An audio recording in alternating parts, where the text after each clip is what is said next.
Western Colorado's rock station 95 Rock. It's Nate Wild, and I am joined on the phone by we'll call him a friend of the show. He's definitely been on before. Art Alexakis of Everclear. How are you doing, my friend? Dude, I'm doing great. It's great to talk to you. Great to talk again. Good to Hey, talk. man, one thing I got to give you props for, you always nail my last name. Yes. Nail it. That's a point of pride for you, isn't it? It absolutely it is.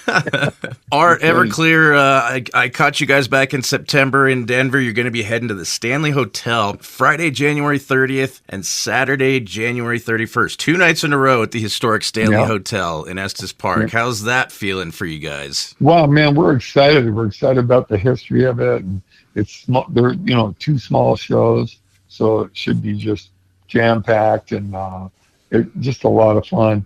A couple of us are bringing our wives for the weekend. Cool. And that's going to be fun. Estes is gorgeous, man. You guys are going to have a great time. Promise. Yeah, I'm looking forward to it. So it's not quite in the mountains, right? It's as you're getting close to it. It's right up in the mountains. I would call it a mountain town. All right. Yeah, I'm stoked. Well, hopefully the roads won't be too crazy. Hopefully not. Yeah, my 18-year-old daughter is a senior, and we're doing the what do you call it? The dance of college applications, right? Okay. And so she finished all her applications, and we let her have a long weekend before she went back to school after the holidays. And she was up in Aspen for a week and just had a blast up there. Oh, very cool. And, learned how to ski. Nice. And, so that's pretty fun. So, yeah, I just look forward to just being up there. I hear it's beautiful. It is. I was just going to ask, man, you mentioned Stanley Hotel has a lot of history. It inspired The Shining from Stephen King. Dumb and Dumber was filmed partially there. And it sounds like you've never been to the Stanley Hotel. Is that accurate? No, I've never been there. All right. No. I've heard they have a cool new venue.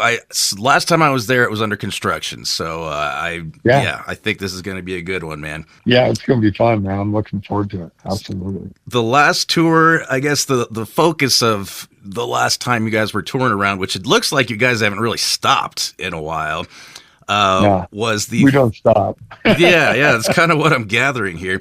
The 30th anniversary edition of your second record, Sparkle and Fade. You played the entire record front to back, which was so cool to see, man.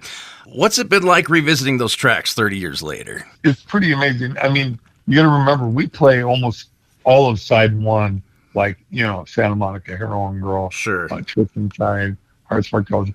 We play most of that, but side 2, we don't play it very often or at all. So when the anniversaries come up, like we did it for the 20th anniversary back in 2015, and we did it this last year for the 30th anniversary, and going back and getting into those deeper, more punk rock songs. And, yes. And, it's funny how just into it the crowds have been, and just singing along the songs that we don't play very often, Yeah. But, I'm used to people singing along with the hits, but singing along with, like Queen of the Air and, Nehalem.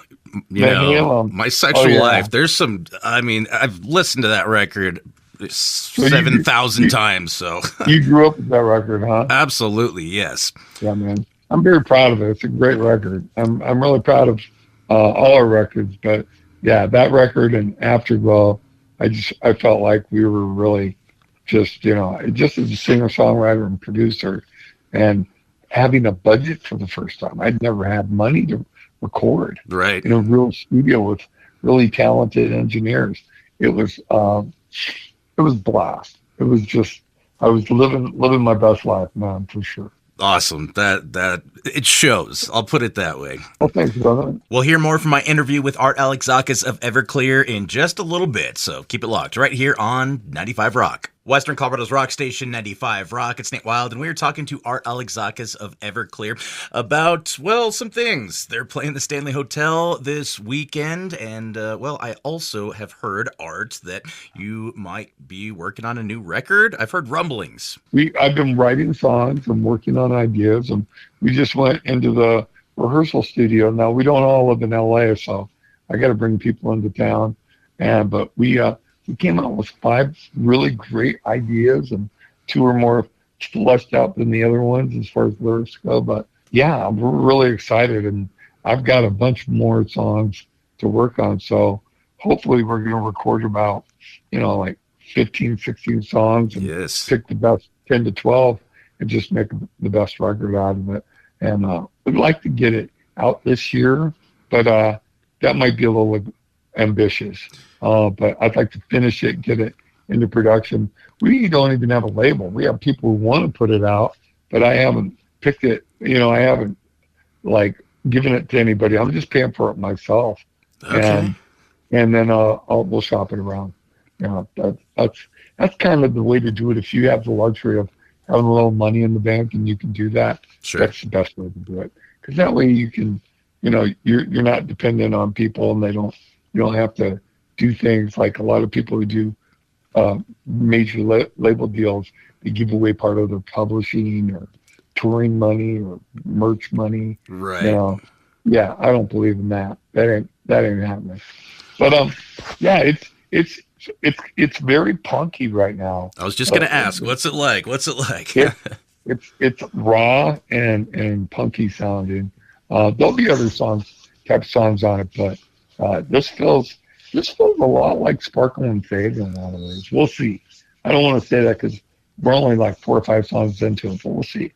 But yeah, I think there's some really cool stuff going on there. That's But very if you like Sparkle and Fade, and if you like the early stuff for Everclear, people are going to like this record, I think. That's so exciting, man. You mentioned Sparkle and Fade. We talked about the 30th anniversary disc came out recently. You're touring on it, essentially. And one of my favorite things, and I consider myself a pretty hardcore Everclear fan, was the bonus material. There was some stuff on there I'd never heard before. Yeah. Was this like in a vault, man? Where did that come about? Because you did the same thing with World of Noise, which was also super cool. Yeah, and we're going to do the same thing with So Much of the Afterglow next year in 27. We're going to do the same thing. Yeah, I Capitol Universal let me go into the vaults. Ooh. They give me a huge list, like 40 pages of stuff. And I'm going through it and going, here, I want to hear this, I want to hear this, I want to hear this.